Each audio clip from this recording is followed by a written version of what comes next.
Hello, this is Joseph Gillette Sr. with Venture Capital Cross. Today's talk is about SpaceX and the secret space program, the black budget, the military, and the business of the military. So I want to mention a couple things about SpaceX because SpaceX just announced a significantly higher valuation for their financing round, $350 billion according to Bloomberg, and that's a big jump up from the previous one. And the people who are investors in SpaceX and behind the movement of not only SpaceX but Neuralink and some of the other Musk companies are pretty much in the know and excited about the future and what it holds because they see how this all plays out in a positive way. So this is more for people who are either skeptical of SpaceX or who are uninformed or who don't really understand that business. And it's a complicated business, and because of the secrecy, there's not a lot of published material out there. So I'm going to craft my words carefully here and speak about it with some things that, topics that are, they're not forbidden, but just to give you one example. So Elon Musk has security clearance with the U.S. Department of Defense. And when you have security clearance, you not only sign an NDA, you take an oath, and there's a firewall of information. And you can contribute information to this firewall. It's like imagine a room with no windows and no doors. You can put information in and you can take information out if you have clearance. But what you cannot do is take information out and tell the public. So literally, all of these people with security clearance, if they spoke about any of these secret programs, they would be fired, or worse, they might be charged with crimes, because it's illegal to do that. So, for example, someone said something to me about Tim Burchett that really changed my opinion, because I interviewed him a while ago, like a year ago, and what he said really shocked me. He basically said that there's no secret space program, and I thought that was very strange because there's so much evidence. And I mean, for the last, at least since World War II, we know of secret space programs that have been run by the Navy, the Air Force, and basically all the military departments, the CIA, and there's foreign secret space programs. It's not only an American thing. So I was shocked when he said that. And then someone said to me, but if he had said anything, he could be fired from Congress or worse, because he's not allowed to speak about things which he knows because he has security clearance. So it's a complicated thing with the security clearance and disclosure, because the whistleblowers that are coming forward, even they probably, there's some things that they don't say. Because, I mean, this goes back to, what's interesting is the secret space programs became a thing right around the time of the National Security Act after World War II. So the National Security Act creates this security firewall around a certain world, if you want to call it that. But in the context of this talk, it's a business, okay? So the answer is, the question always is that, well, what are we keeping secret? And the answer is, well, we can't tell you. It's a national, it would risk our national security advantage if we told you this information. The problem is with that, not only there's no oversight, there's no transparency, we have no idea what they're doing. So literally anyone who says they know what the secret, the black world is, I mean, they may know a part of it, but we don't know the totality of what's going on because it's a total secret. So that's what's exciting, and I can understand why some people are a little afraid, because there's bad things that happen behind that firewall, but there's also good things. And I think that we focus on more of the bad things than the good things, and that's a problem, because in our collective subconscious, in our society kind of global narrative that we all have in the back of our minds, in our subconscious, we're all assuming that there's just bad things, but there's this whole other good side too. So getting back to the point, so let's just talk about what's official and what's out there. The U.S. Congress has authorized a black budget there's two black budgets. One is about 80 to 100 billion a year, and that goes to fund most of the CIA, the NRO, the secret programs in the, they're called SAPs, secret access programs, which are managed by various branches of the Department of Defense. The Navy, the Air Force, the Army all have their covert operations. The National Security Agency, the NSA, of course. There's actually a whole bunch of agencies that it's not just the CIA. And the FBI is in there too. The FBI has a clandestine service. And originally, before the CIA, it was the FBI who was, for example, tracking Hitler after World War II. The FBI always had an extensive covert program. So inside of this covert world, the military uses vendors. And that's the case of the whole military. So the military doesn't make tanks, for example, or airplanes. Lockheed Martin and Boeing make airplanes. And RTX Corporation, formerly Raytheon. And these are known as the defense contractors.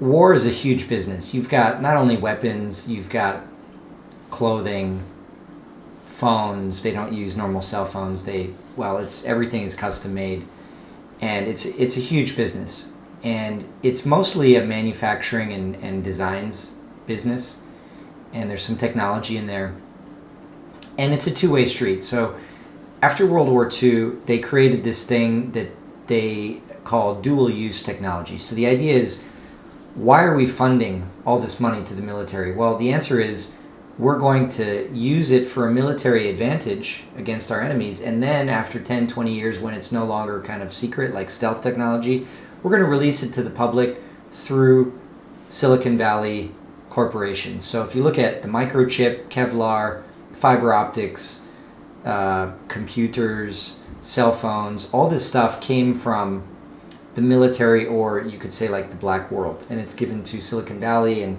Microsoft, Xerox, Apple all got technology from these programs. You can look at, if you want to research about that, SRI, Stanford Research Institute, or Spark Labs, and most of these are right around the Palo Alto area, and there's a huge technology exchange going on.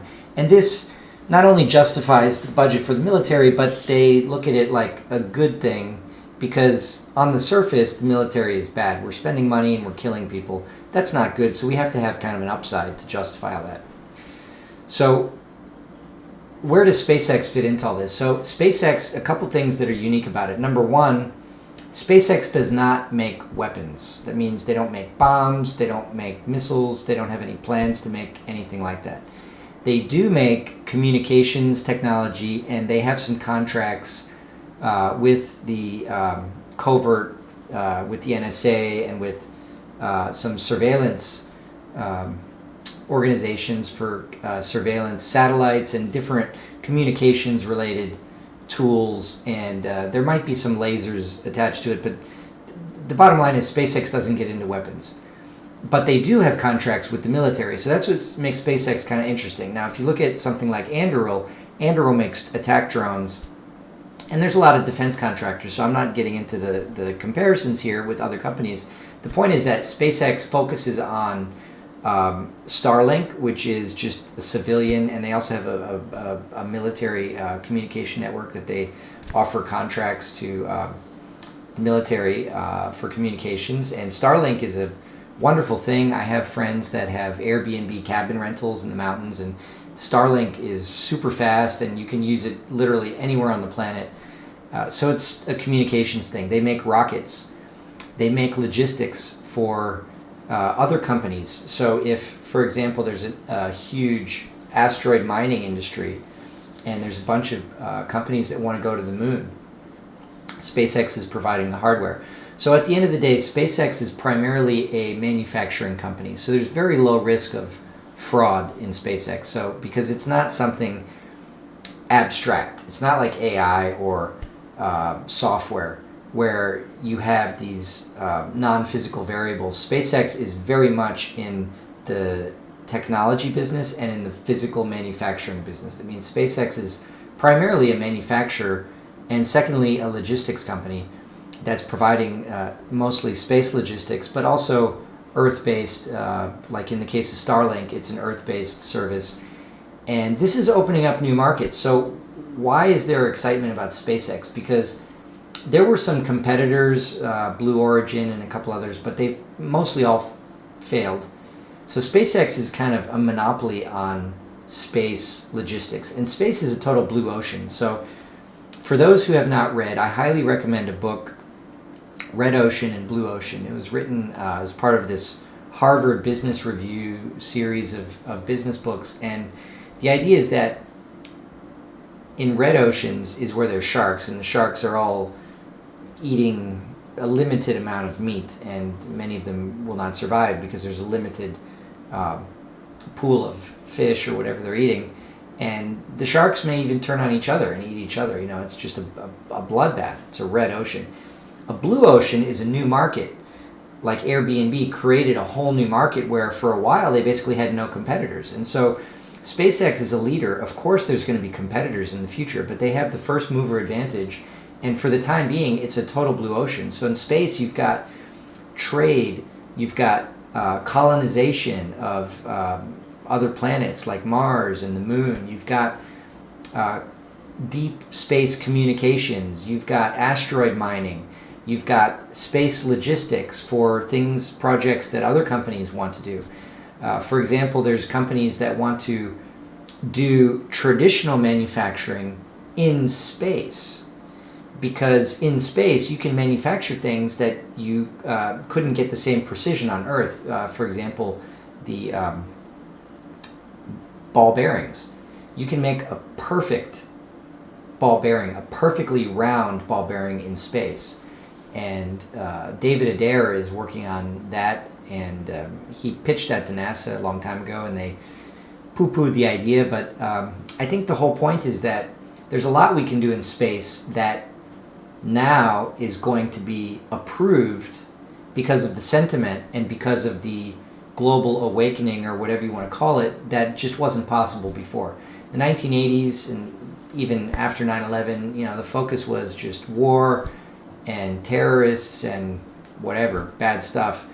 And now the excitement is about space and about new technologies and releasing technologies that maybe were sitting in a box somewhere, and the monopolies didn't want this technology to get out for obvious reasons.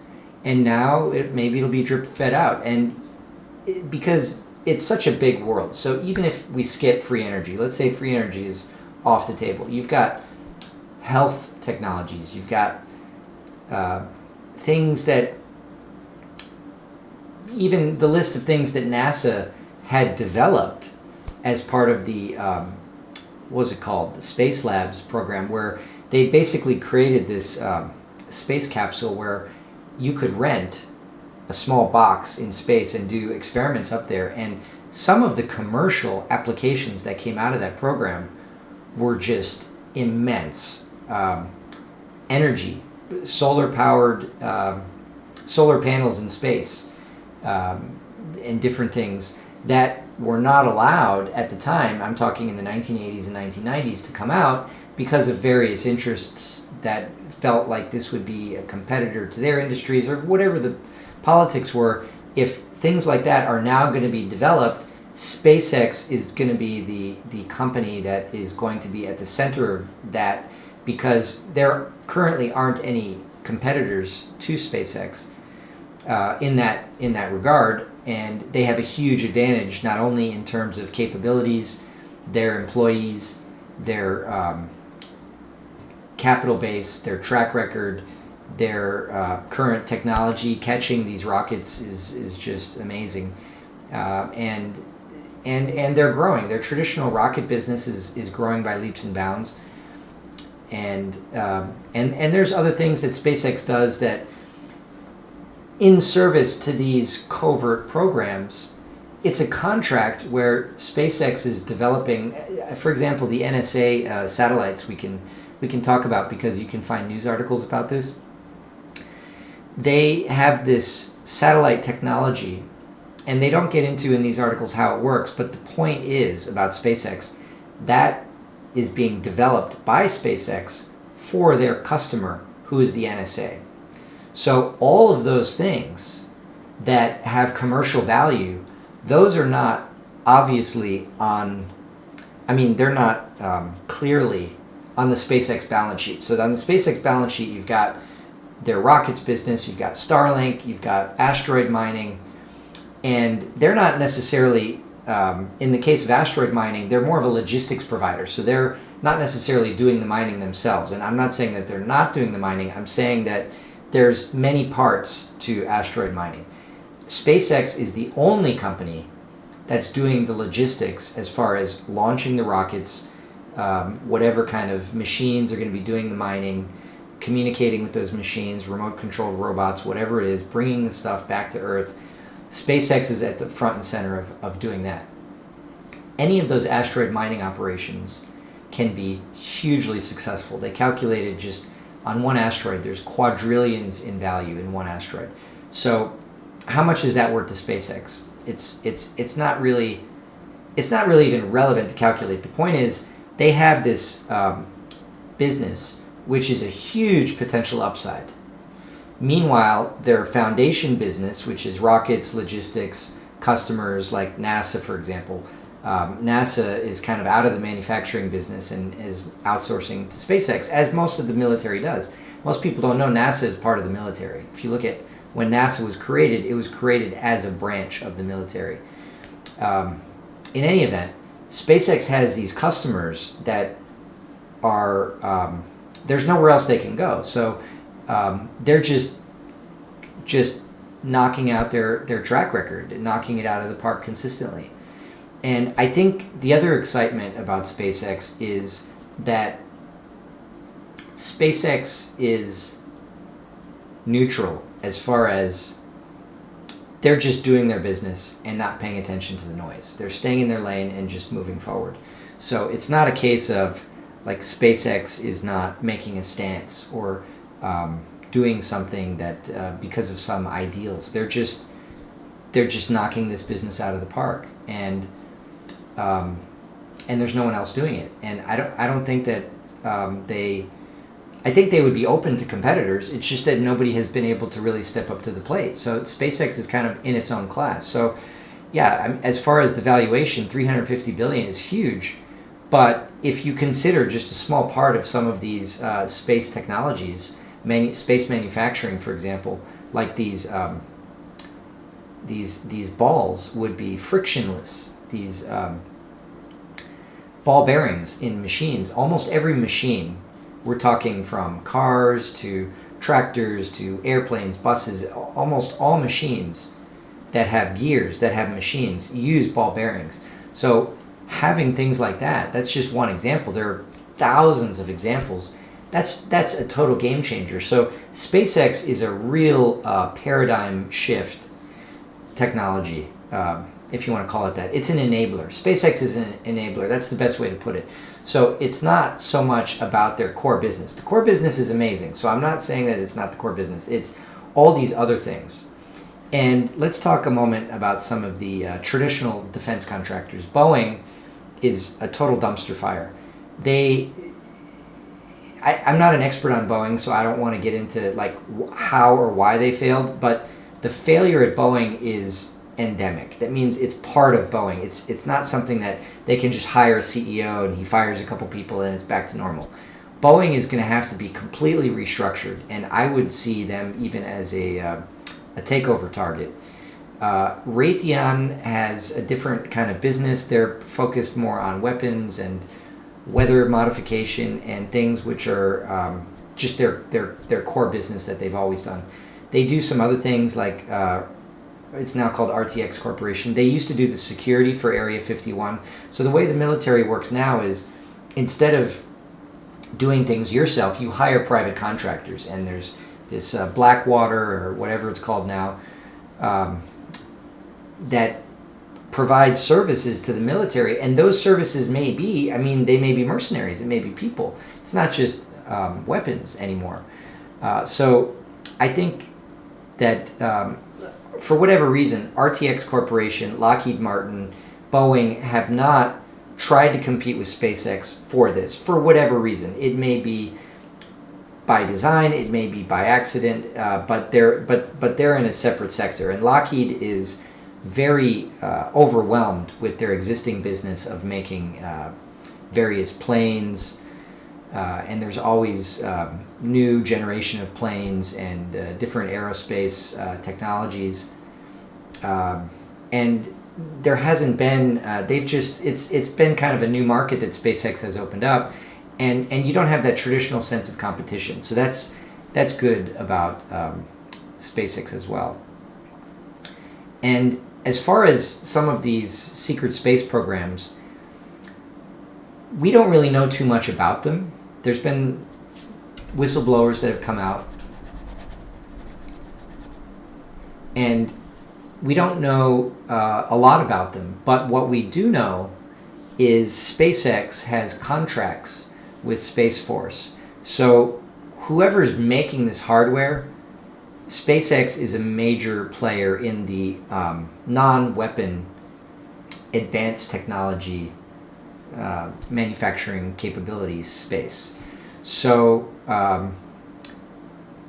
it's not something we can compare and contrast, because a lot of this world is because it's a secret, we can't really dig into it too much. But just the fact that it's there and the fact that this is going to be opened up, that's very positive, because a lot of this technology that is public now, like stealth technology, lasers, computers, it was part of the secret world. And then what happens over time, as it becomes less of an advantage, then it's opened up into the public and it's commercialized.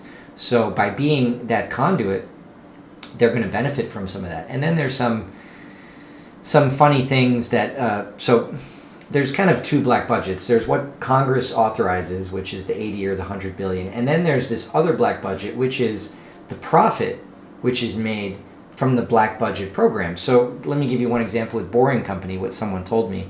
I don't know if this is referenced publicly, but I heard that when they're drilling these tunnels, sometimes on the drill bits or on the end of these boring machines, they have just millions of dollars in gold, because the gold will be stuck to the end of the drill. And that's kind of funny. But what are they, if let's say that they're making a tunnel, and the tunnel is for a black project or a SAP, they're not going to take that $10 million in gold and put it on their balance sheet, because that program doesn't exist. You're not allowed to talk about it, right? So then what do they do with that gold? They use it to fund other things. And so that's why I say there's kind of two black budgets. One is the one we know about, and then there's this other one, which is the incidental profit from this black budget.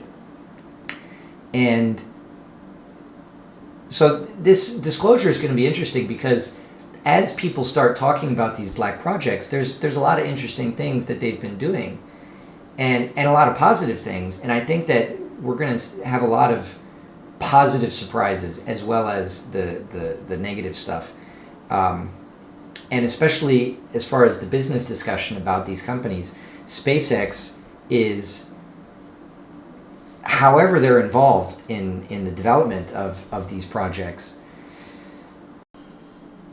whether that means logistics, technology development, planning, operations, project management, software development, or perhaps just troubleshooting for a third party, however they're involved, the fact that they are involved, and likely are, as we mentioned, there's not so many of these vendors that are defense contractors, especially for space, exclusively for space, like SpaceX. Whatever that looks like, it's going to be good for their business. And that could mean, as we mentioned, the gold around the boring bits, or it could mean access to some kind of unknown material like helium-3. Like, we're not sure about a lot of this stuff because it's largely unknown, but any one of them could be a potential gold mine. So what we've got with SpaceX is we've got the baseline strong business with traditional rockets, and then we've got this covert world where you have the possibility, but low probability, but high impact technology, resources, access to resources such as the asteroid mines, that could make this really take off like a rocket. And that's what I wanted to say with this talk, because there's a lot of negative speculation about SpaceX, and I think that just comes into the category of people, for whatever reason, are offended by their success, which may be competitors, or maybe they don't like Elon Musk personally, or that he's supported Trump. But it's really, SpaceX is really not about Musk or Trump, and Trump isn't really about Trump. But the point is, SpaceX has 10, 15,000 employees. They make rockets, they make Starlink. I know lots of people who depend on Starlink every day for various reasons. Remote locations, people with RVs who are traveling. There's all different applications for Starlink, and a lot of people just use it like a home internet. We've had satellite internet. I've always lived in rural areas. I mean, I live in Knoxville now, but I've traditionally lived in super remote areas until I had a kid. And the satellite internet providers were horrible. HughesNet was a disaster. DirecTV. I mean, I've had almost every satellite internet that ever was offered to me for high-speed internet. And Starlink is just the next generation. It's just so fast, and it almost always works. I've never seen a case where someone got a Starlink and it was slow or it didn't work. It's just very solid technology. So that's the basis of SpaceX. Is, you could say, like a business model. It's not only a company, it's a business model where it's advanced technology and it's simple and it works and it solves an economic need. In the case of Starlink, that's pretty obvious. The SpaceX rocket program is also very obvious. There's a huge need in the market. NASA was sort of failing, or you could say like overwhelmed with bureaucracy ever since, well, pretty much forever. And SpaceX stepped up to the plate. It's so their client base is very diverse with SpaceX. You've got the Department of Defense, you've got NASA, you've got corporations, you've got all different like the European Space Agency, groups like that. So it's a very diverse group, and there's not really anyone who's I mean, there's a lot of space startups, but it's like the irony with Blue Origin and SpaceX. Blue Origin was using SpaceX rockets. They're just putting their logos on it. So what was really going on? And finally they capitulated. So I think that they're in a great place. Don't see an IPO anytime soon, but I could be wrong that they could IPO anytime. And we look forward to seeing what's next. That's at the end of this, and always looking for disruptive companies that are creating blue oceans, which represents the next paradigm of the economy. Just like I'm sure in the 1950s and 60s, there were people excited about computing technology that only a very small amount of those people who were alive in that time in their prime, meaning 40s, 50s, and 60s, were alive in the 80s and 90s. And it must have been fascinating for those people seeing the evolution of the computer. And I think it's going to be like that with space. We're just now at the very beginning. SpaceX has solved the most fundamental problem, which is getting out of the Earth. But then once we're out into space, then there are so many more interesting problems to solve. So however you look at it, we're definitely on the beginning of a grand super cycle of mass, rapid and mass paradigm shift and technological and spiritual ascension, however you want to look at it. Things are changing so rapidly now in a positive way. That's why I wanted to create this and sort of dispel a lot of this negative energy about, I don't want to say it and repeat it because it's negative.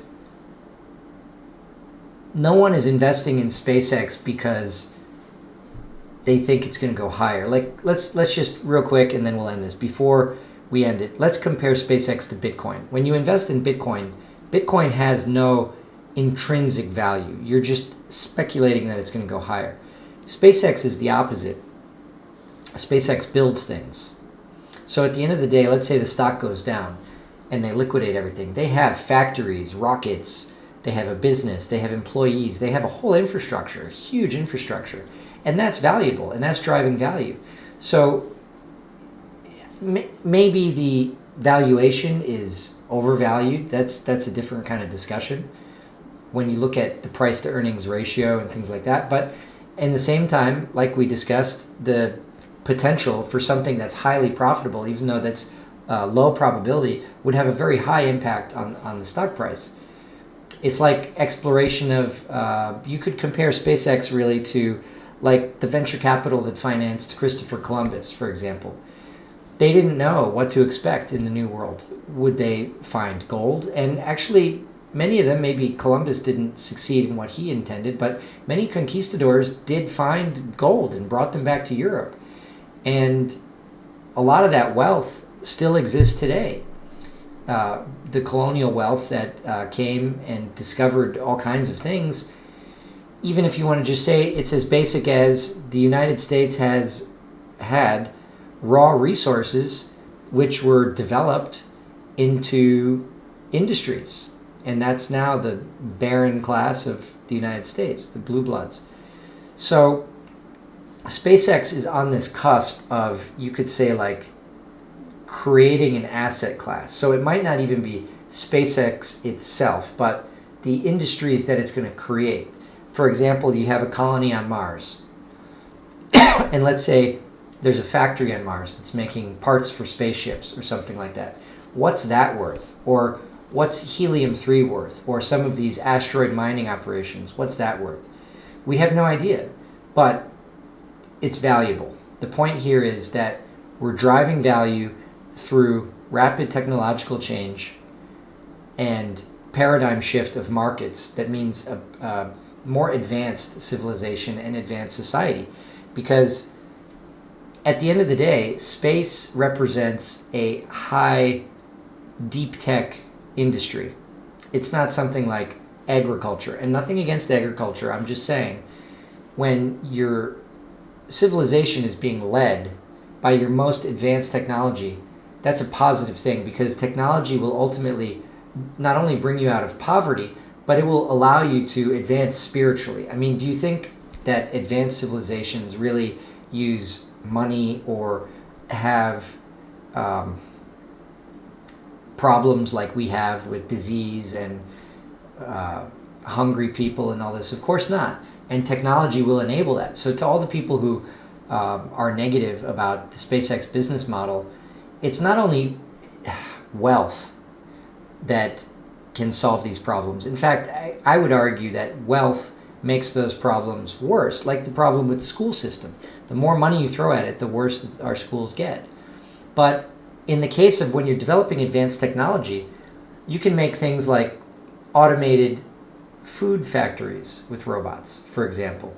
When it becomes so cheap that the price of an apple is 10 cents or something like that, you would end world hunger. There wouldn't be any need. Food would be so cheap that you wouldn't even need money to buy food, because it would be so cheap. It would be just given away because the cost of the factories would be so low. And that happens over time. And that's what's been happening with rockets. And that's the business model. That's what I'm saying. SpaceX is a business model, how we can advance our civilization. So it's not just what's on the surface. It's like an iceberg. This is the leading tip of the spear of new advanced human civilization. What other technologies and advances may we develop in the future, like space manufacturing and health applications, cures for diseases, things like that.